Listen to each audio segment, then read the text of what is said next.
ada dua jenis dakwah yang yang disampaikan di dalam Al-Qur'an, ya, yaitu basyiru wa nadhir. Itu dakwah memberikan kabar gembira dan memberikan peringatan, atau dibalik, nadhiru wa basyir, memberi peringatan dan kabar gembira, ya. Kalau dakwah yang memberikan kabar gembira itu biasanya yang ibu-ibu sering kunjungi, ya. Itu menyenangkan, ada hadrohnya, ada lucu-lucunya dan sebagainya, ya. Yang penting pada saat itu ibu bisa melupakan hutang-hutangnya, itu udah bagus, ya. Ya, soalnya kalau nggak lupa hutangnya, nanti yang kasihan bapak-bapaknya ditagih terus, ya. Jadi pada saat itu ibu lupa hutang-hutangnya, udah bagus. Jadi kayaknya dapat pahala banyak. Sementara kalau dakwah nadir yang memberi peringatan itu membuat kita sedih, gitu, ya. Dan pada pagi hari ini saya mencoba untuk mengambil tema yang nadir tadi, ya, yang memberi peringatan. Judulnya penyesalan penduduk neraka, gitu, ya. Penyesalan penduduk neraka. Jamaah yang dirahmati Allah, mungkin di antara kita masih ragu apakah betul nanti kalau di surga itu enak, apakah betul nanti kalau di neraka itu benar-benar diazab, gitu, ya. Itu mungkin masih ragu. Dan keraguan ini juga sampai kepada penduduk surga. Maka mereka pengen membuktikan benar enggak nih, gitu, ya, orang-orang yang di neraka itu mendapat siksa, ya. Maka para penduduk surga itu mengatakan apa? Wanada ashabul jannati ashaban nar angkut wajadna ma wa'adana rabbuna haqqo fahal wajadtum ma wa'ada rabbukum haqqo qalu na'am fadana mu'adzinun bainahum al'natullahi 'alal zalimin. Jadi orang-orang yang di surga itu menyeru kepada penduduk neraka. Jadi mereka bisa komunikasi nih, ya, antara orang surga dengan orang neraka. Orang surga itu bilang apa? Kami telah mendapatkan apa yang telah dijanjikan oleh Tuhan kami. Apakah sampean di situ di neraka juga mendapatkan apa yang telah dijanjikan oleh Tuhan kalian, yaitu berupa siksaan?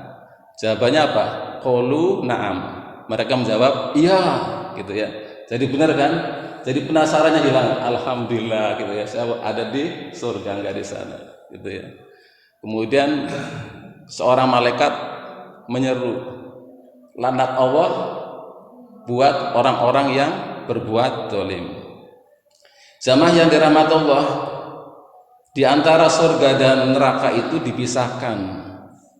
Wa bainahuma hijab, ada hijabnya, ya, ada dinding. Yang di Al-Qur'an itu disebut Al-A'raf, dataran tinggi. Itu yang memisahkan penduduk surga dan neraka. Ini lanjutan dari yang kemarin sore dikit, ya, dilanjutin lagi. Soalnya penasaran saya juga. Ya. Jadi di tengah-tengahnya itu ada orang-orang yang ngantri pengen masuk surga, tapi belum bisa masuk, ya, belum bisa ngantri karena prosesnya lama, ya. Orang-orang yang ngantri ini, kalau dia melihat ke kanan dia melihat surga, kalau dia melihat ke kiri dia melihat neraka. Wa nada ashabul a'rafi rijala ya'rifunahum kullam bisimahum wa nada ashabal jannati an salamun alaikum lam yadkhuluha wa hum yatma'un. Jadi orang-orang Al-A'raf itu kalau dia melihat ke kanan, melihat surga, lalu mereka mengatakan salamun alaikum, salam sejahtera buat kalian, hai penduduk surga. Saya juga pengen cepat-cepat ke situ, ya, sudah pengen karena melihat kenikmatan. Wa idza surifat absaruhum tilqa ashabinar qalu rabbana la tazalna ma'al qaumidz dzalimin. Maka ketika pandangan mereka dialihkan ke penduduk neraka, mereka bilang apa? Ya Tuhan kami, janganlah jadikan kami termasuk orang-orang yang zalim, karena melihat kepedihan daripada penduduk neraka. Di antara penduduk neraka itu ada orang-orang yang dulu di dunia sangat dikenalnya, ya, para pembesar-pembesar, para pemimpin, orang-orang kaya, ya, yang sombong-sombong dengan kekayaannya, yang mungkin menyalahgunakan kekuasaannya dan sebagainya, itu juga penasaran, ya. Begitu melihat ada di neraka, mereka bilang apa? Qalu ma ahna'akum jam'ukum wa ma kuntum tastakbirun. Enggak ada gunanya harta yang kamu kumpulkan di dunia. Enggak ada gunanya kekuasaan yang kamu kumpulkan di dunia. Yang kamu banggakan itu enggak ada manfaatnya buat kamu. Jadi tenang itu. Padahal dia sendiri belum masuk surga, tapi udah nyaman. Dia hatinya udah pengen ke surga, ya. Lalu siapakah penduduk Al-A'raf itu yang ada di perbatasan tadi? Mereka adalah orang-orang yang amal kebaikannya dan keburukannya itu sama beratnya, ya, 50-50, 50% kebaikannya, 50% keburukannya. Kan bingung itu, mau masuk ke surga nggak bisa, ke neraka juga nggak bisa. Maka ini prosesnya jadi lambat, lama, nunggu bertahun-tahun di situ tuh, ya, kelet-kelet ya melihat ke penduduk surga itu, ya, gitu. Makanya Al-Quran bilang apa? Ya ayyuhalladzina amanu taqullaha wa kunu ma'al shadiqin. Kita disuruh untuk berpihak kepada kebenaran, memihak kepada orang-orang yang benar, biar nanti di Al-A'raf itu begitu ditimbang kita dapat 51%, gitu ya.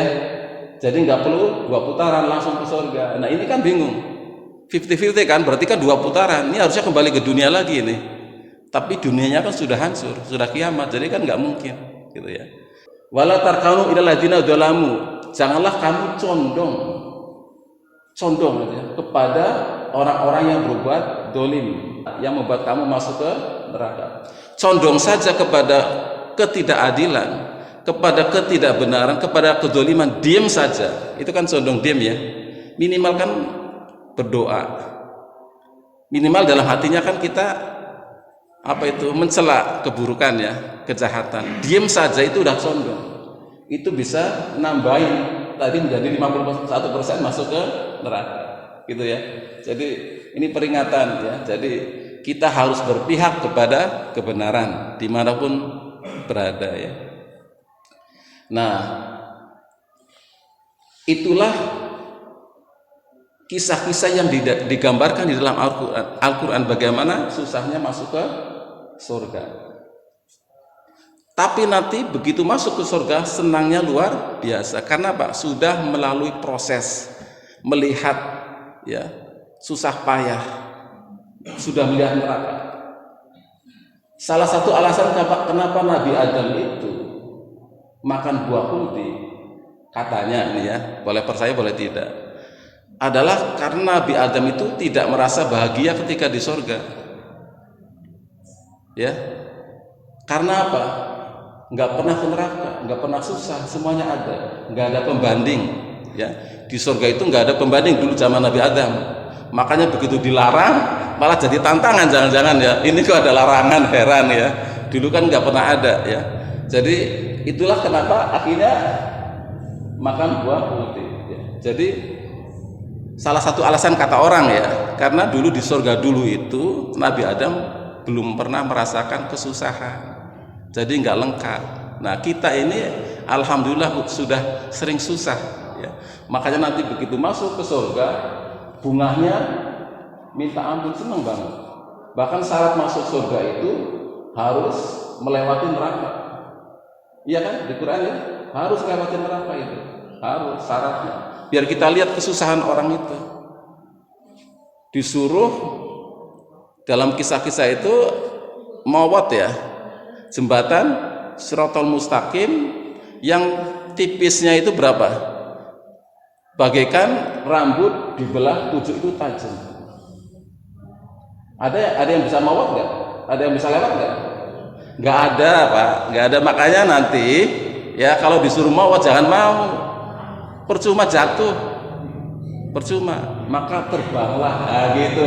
terbang saja, jangan lewatin jembatan itu, terbang. Yang penting lewatin, lewat atasnya ada. Jangan mau pasti jatuh itu. Logikanya jatuh, ya. Makanya harus terbang. Nah, begitu kita di surga itu senangnya minta ampun. Ya. Gitu ya. Dan orang-orang yang di neraka itu susahnya minta ampun, kebalikannya. Maka orang-orang yang di neraka itu WA ke penduduk surga, ngebel, jadi ada komunikasi Pak, ya, dengan izin Allah itu ada komunikasi ya. Sekarang aja ada komunikasi ya, ya, mungkin ada HP, ada apalah, bisa komunikasi mereka, internetnya juga ada ya. Apa kata penduduk neraka itu? Wanada ashabun nari ashabal jannah an afidu alaina minal ma aw mimma razaqakumullah, gitu ya. Kata orang-orang neraka, hei penduduk surga, kasih aku air. Ya, dikasih, mintanya air. Ya, mintanya air atau apa saja yang Allah rezekikan kepadamu, yang Allah kasih kepada kamu berupa makanan apa saja deh, kasih kami. Ya.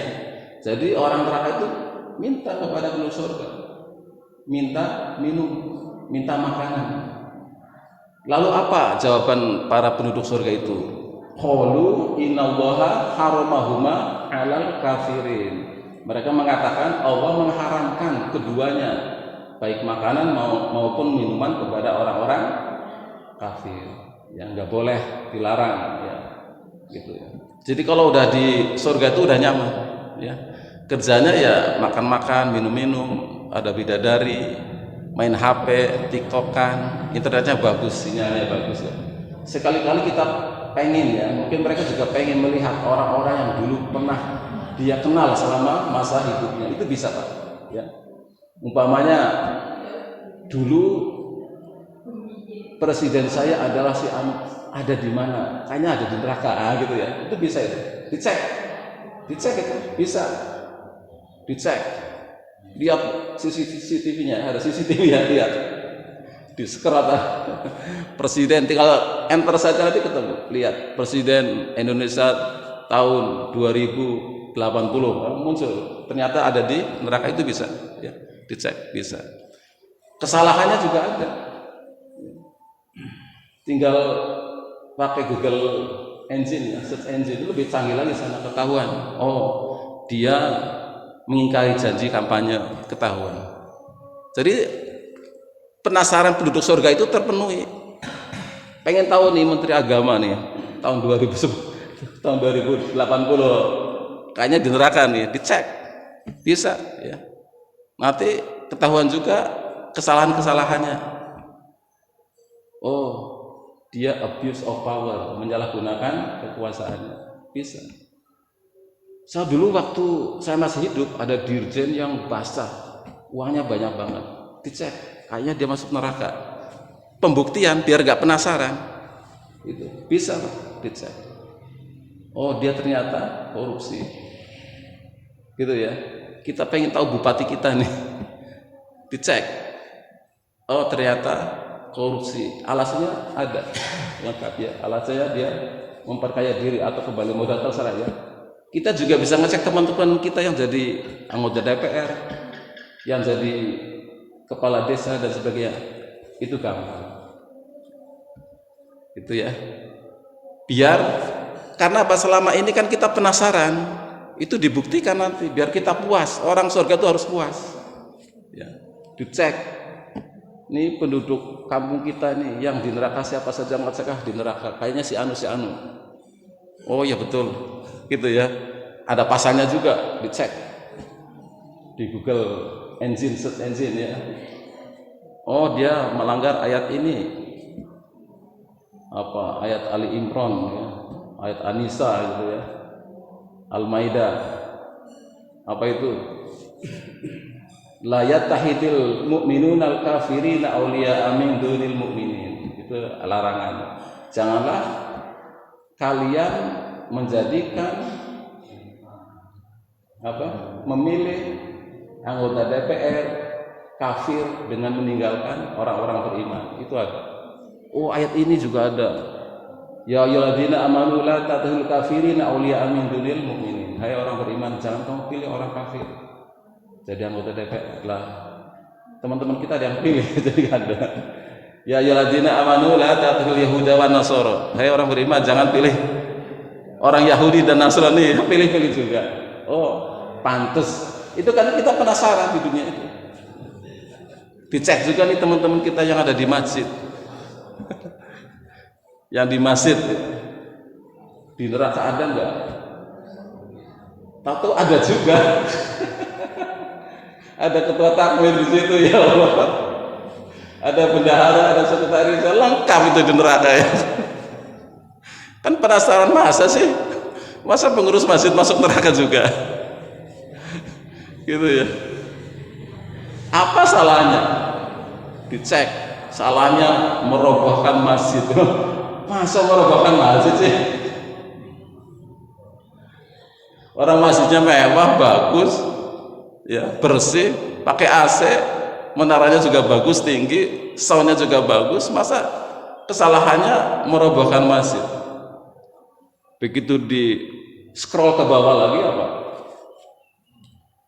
Waman adlamu mimman mana masajid wahi ayat harus fihasmuhu wa sa'afi kharabiha. Siapakah yang lebih zalim? Siapakah yang lebih aniaya daripada orang yang menghalang-halangi orang lain untuk menyebut nama Allah di dalam masjid-masjid Allah? Orang yang semacam itu, yang menjadi penghalang orang untuk zikir di masjid, suka nutup pintu masjid, ya, nggak boleh ada orang nyantai di masjid, itu sama dengan merobohkan masjid. Nah, gitu ya, hati-hati nih pengurus masjid nih, ya, ini peringatan ya. Saya pernah lihat di TikTok itu ada anak tidur dibangunin subuh nggak bangun-bangun, katanya disiram pakai air panas sama takmir masjid, ya akhirnya trauma gitu. Itu sama dengan tadi menghalang-halangi orang untuk ingat kepada Allah di masjid. Di Jakarta saya beberapa kali itu lewat jalan pengen mau sholat asar, masjidnya dikunci itu. Saya pernah nungguin mobil demisir ya, sambil nunggu mobil mau kencing saja di masjid dikunci. Kencing, padahal habis kencing juga pasti sholat atau wudhu, minimal kan membantu. Nah, ini jangan sampai kejadian gitu ya. Ini namanya peringatan, nazir. Bisa saja kita masuk ke situ gitu ya. Kesalahan yang kedua, cek lagi ini apa benar sih, cuma itu doang merobohkan masjid. Cek lagi ini kesalahannya. Ternyata dia tidak bisa menggunakan dana sedekah masyarakat yang masuk ke masjid, nah, gitu, salah gitu ya. Ternyata sedekah yang disampaikan kepada masjid itu untuk membangun masjid, untuk mempercantik masjid, untuk keindahan dan sebagainya. Setiap tahun dipakai untuk bikin pagar. Perasaan ini pagar tahun kemarin, sekarang dibuka lagi, diganti lagi dengan pagar yang baru, ganti karpetnya, mempercantik masjid. Uang-uang itu, sementara hak-hak yatim miskin, hak-hak anak yatim, hak-hak fakir miskin tidak tersalurkan. Itu namanya zalim, gitu ya. Jadi jangan salah, orang yang menyumbang ke masjid itu ada hak fakir miskin, ada anak yatim, ada hak musafir. Makanya nanti ada semacam apa di depan sana untuk musafir ya, ada kopi kayak apa, ya, ada layar-layar sedikit ngopi, itu ada hak mereka. Dan itu jangan sampai itu tidak tersalurkan ya. Dicek lagi, jangan ustadznya ada juga nih. Dicek, itu bisa dicek kok ya. Di screen di surga itu dicek. Oh ada itu, ustadznya juga ada tuh, kiainya juga ada. Kiainya masuk juga. Kiainya masuk juga loh. Kok masa kiai gitu kan? Kita tanya dong sama ustaz, kok bisa masuk neraka? Enggak, aku dicawal sama jamaah. Kata Ustaz Tato ini dicawal ketika nyebut jatuh, kok bisa begitu? Kan penasaran, kita tanya ke jamaah, gimana sih kok bisa nyawal ustaz-ustaz di sana gitu kan? Ternyata tadi jamaahnya awam semuanya, nggak ngerti ya. Jangan suruh pilih pemimpin yang kafir, dia pilih karena nggak ngerti, karena nggak ada pencerahan, kiainya kena semuanya karena itu adalah haram, kan gitu ya. Gitu ya. Ya itulah kira-kira ya. Itu nadir, peringatan buat kita semuanya ya. Karena apa? Jangan sampai kita menyesal. Ya, nanti di neraka. Penyesalan neraka itu, orang neraka itu bilang apa? Qalu walau kunna nasma'u aw naqilu ma kunna fi ashabi saya. Wa qalu law kunna nasma'u aw naqilu ma kunna fi ashabi saya. Itu penyesalan mereka. Seandainya dulu ketika Proni ngomong di masjid, aku mau mendengarkan saja dan mau memikirkannya, tentulah kami tidak ada di neraka yang sedang menyala-nyala. Itu penyesalannya. Jadi saya sampaikan ini biar nggak nyesal ya. Apa yang saya sebutkan semuanya hanya penyesalan saja ya. Itu cuma peringatan saja, nggak benar-benar nggak. Cuma ini wanti-wanti, jangan sampai kita nanti benar-benar menyesal. Juga ibu-ibu ya bu, jangan sampai menyesal ya. Ibu belum dicek di neraka nih. Dicek bu ya, dicek juga ya. Karena semua saja kena takdir, kena masa ibu nggak kena. Kan penasaran, harusnya kena semuanya loh. Ya kan, dicek juga ibu nih. Dicek ya, boleh tuh. Ternyata ada bu. Satu ini ada 2, 3, ada 9 ini malah ke neraka. Alasannya apa? Membaca Al-Quran. Alasannya apa ibu? Masuk neraka karena membaca Al-Quran. Kaget kan? Ya Allah. Membaca Al-Quran masa masuk neraka? Langsung cari di Google search lagi loh, detailnya. Apa masalahnya ini? Ya gitu kan? Karena dia tadarusan jam 12 malam, mengganggu orang tidur, mengganggu orang sakit, mengganggu bayi-bayi, sehingga pada nggak bisa tidur. Itu bu ya, bisa itu, karena itu haram hukumnya, ya bu. Jadi membaca Quran itu hukumnya sunnah, ya.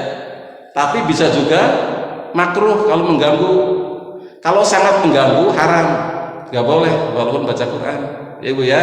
Makanya nanti kalau udah jam 10, ya biar nggak makruh, toanya dimatiin saja, cukup suara dalam. Begitu jam 11, matiin semuanya suara dalam, tanpa suara, boleh sepuas-puasnya sampai jam 2 boleh, ya bu ya. Ibu kan pengen dapat pahala dari baca Quran. Kalau bacanya sambil duduk seperti biasa, itu kan ibu dapat 10 kali kebaikan setiap huruf ya. Kalau ibu pengen lebih banyak lagi, bacanya ketika tahajud, banyakin. Karena setiap huruf itu diganjar 100 kebaikan tuh, banyak, 10 kali lipat dari baca biasa. Jadi silahkan tadarus di masjid sampai pagi nggak ada masalah. Kalau pengen banyak pahalanya sambil sholat tahajud, baca di situ, itu berlipat ganda ya.